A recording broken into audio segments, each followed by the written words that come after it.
안녕하세요, 카메오 박준입니다. 영국에는 랜드로버와 마찬가지로 롤스로이스, 맥라렌, 에스턴 마틴, 제규어 등 정말 많은 자동차 브랜드들이 있는데요. 오늘 이야기해볼 자동차 브랜드는 한때 영국의 포르쉐라 불리며 과거의 영광을 다시 찾을 날만을 기다리고 있는 도로 위를 달리는 한 마리의 고양이과 맹수, 바로 제규어입니다. 영국의 자동차 브랜드 제규어는 과거에 영국에서 럭셔리한 명차들을 생산하며 롤스로이스, 벤틀리 다음으로 가장 잘 나가던 브랜드 중 하나였습니다. 1922년 영국의 모터사이클 광이었던 윌리엄 라이온즈와 윌리엄 웜슬리 두 엔지니어가 스왈로우 사이드카 컴퍼니란 이름의 조그마한 모터사이클 제작사를 세우면서 시작되었는데요. 모터사이클을 만들던 이 회사는 사실상 거의 정비소에 가까웠고 모터사이클의 판매가 부진해지자 바로 심각한 경영난에 빠지게 됩니다. 자신들이 좋아서 시작한 일이었지만 이렇게 무너질 수는 없다며 새 사업 확장을 꾀한 라이온즈와 웜슬리는 당시 큰 인기를 끌고 있던 자동차와 레이싱 사업에 뛰어들기로 하죠.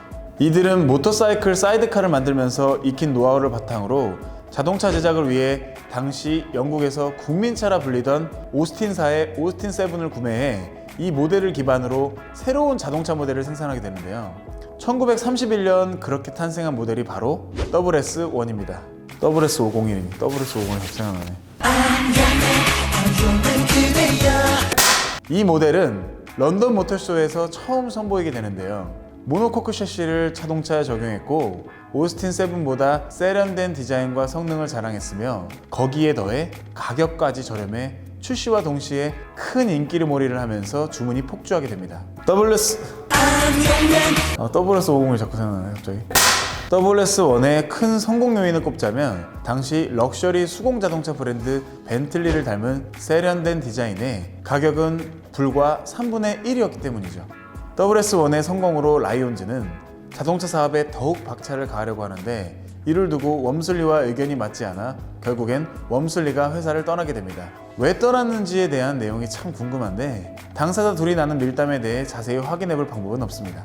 웜슬리가 떠났지만 라이온즈는 새로운 자동차 모델 생산을 늦출 수 없었고 다른 자동차 제조사에서 일하던 엔지니어들을 대거 기용하면서 전적으로 자동차만을 제작하는 회사로 방향을 잡게 됩니다. 1935년 스왈로우 사이드카라는 회사명을 스왈로우 앤 코치 빌딩으로 바꾸며 두 번째 양산차 모델을 선보이게 되는데요. 현재 우리가 잘 알고 있는 제규어라는 브랜드 이름의 원형이 되는 WS 제규어를 출시하고 이듬해인 1936년 지금 봐도 아름다운 디자인에 빠른 속도를 낼 것 같은 인상을 주는 럭셔리 스포츠카 WS100을 출시하게 됩니다. 이 차량은 시속 160km, 즉 100마일을 돌파한다고 해서 WS100이라 이름을 지게 되었죠. 하지만 태생이 유럽 브랜드인지라 2차 세계대전을 피해갈 수 없었는데요. 판매량은 반으로 줄어들고 영국의 모든 철광 사업소가 전쟁 물자를 만들게 되면서 제규어의 자동차 생산에도 큰 타격을 주게 됩니다.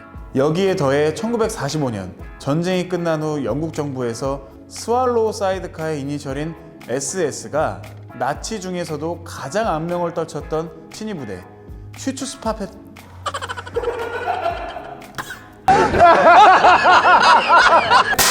슈츠스타페를 연상시킨다며 모든 자동차 모델에서 SS를 제외하고 회사명까지 바꾸라고 하는데요. 어쩔 수 없이 회사명을 제규어라고 바꾸고 이때부터 우리가 잘 알고 있는 본격적인 제규어의 역사가 시작됩니다. 그 후 회사의 기반을 다시 잡기로 한 라이온즈는 막대한 금액을 투자하면서 새 모델 연구에 박차를 가하죠. 그리하여 1948년 제규어 역사에 굵고 커다란 한 줄기 획을 그은 모델이 탄생하게 됩니다.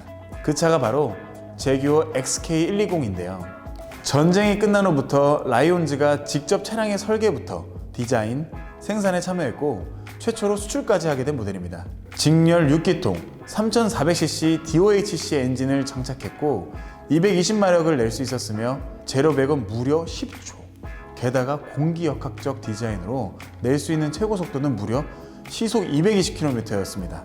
이는 당시의 양산차 중에서 가장 빠른 속력을 낼 수 있는 자동차로 기록되고 있었죠. 이렇게 보면 WS1을 제외하고는 거의 모든 자동차가 스포츠카의 형태와 성능을 지니고 있었다고 볼 수 있습니다. 이는 소비자들의 폭넓은 구매를 유도하기 위함이었는데 제규어 마크5를 생산했지만 XK만큼 큰 성과를 내지는 못하고 결국 판매를 중단하게 됩니다.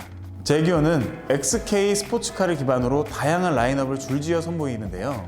1954년에는 XK C타입을 레이스 차량으로 개조해 당시 최고의 레이스 대회인 르망 24시에 참가하게 됩니다.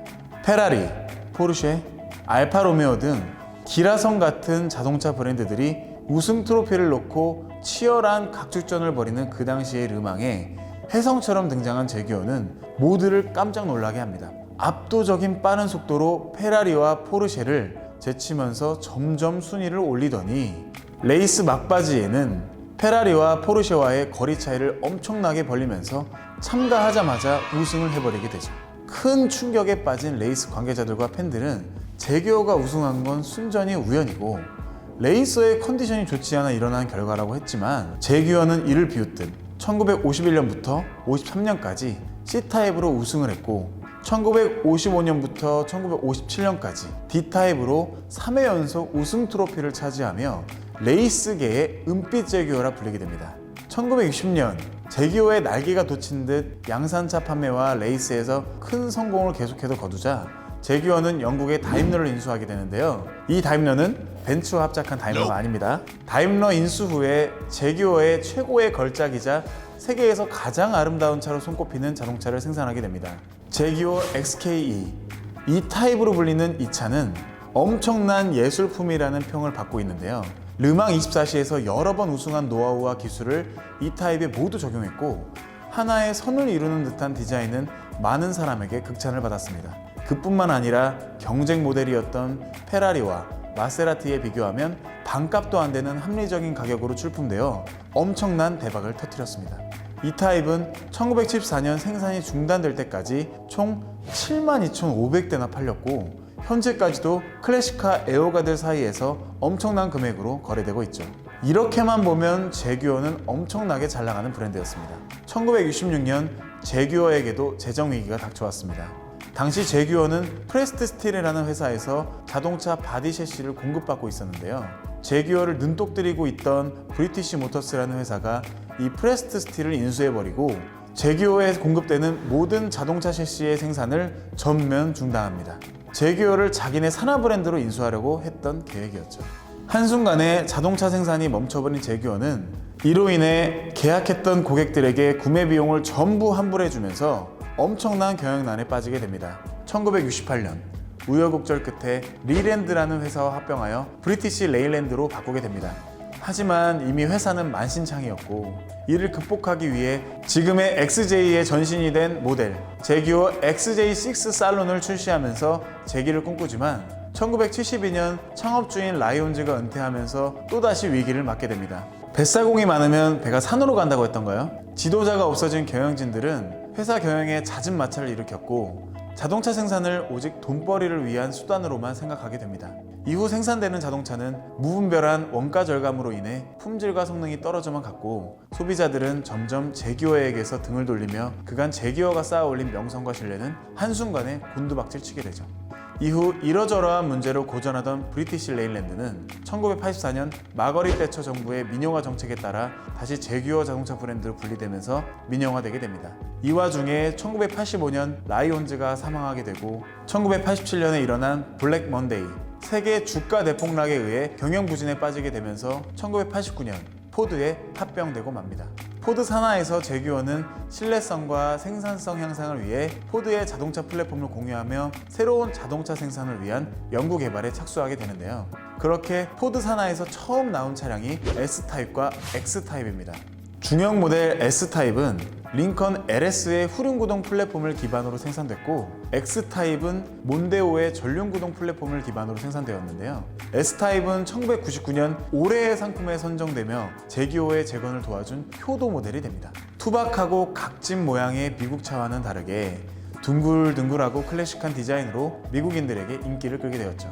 2008년 미국 금융위기로 인해 무리하게 인수합병을 했던 포드사 역시 경영적으로 큰 어려움을 겪게 되면서 제규어를 인도의 타타 자동차 그룹에 매각하게 됩니다. 많은 제규어 매니아들은 역사가 짧은 인도의 타타 자동차 그룹에 매각된 제규어를 걱정하기 시작했죠. 하지만 세간의 예상과는 다르게 제규어는 재기에 성공합니다. 자동차 디자인계의 지니우스라 불리는 이안 칼럼이라는 수석 디자이너를 영입하고 타타 자동차 그룹의 막대한 지원 덕분에 새로운 자동차 모델들을 선보이며 대중들에게 제규어의 부활을 알리게 된 거죠.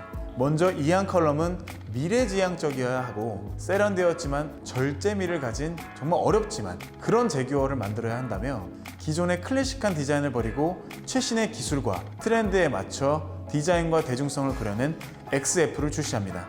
V8 엔진에 450마력의 힘을 내고 250km의 최고 속도를 자랑했으며 여러 트림의 모델을 출시하게 되면서 다양성까지 꾀했습니다.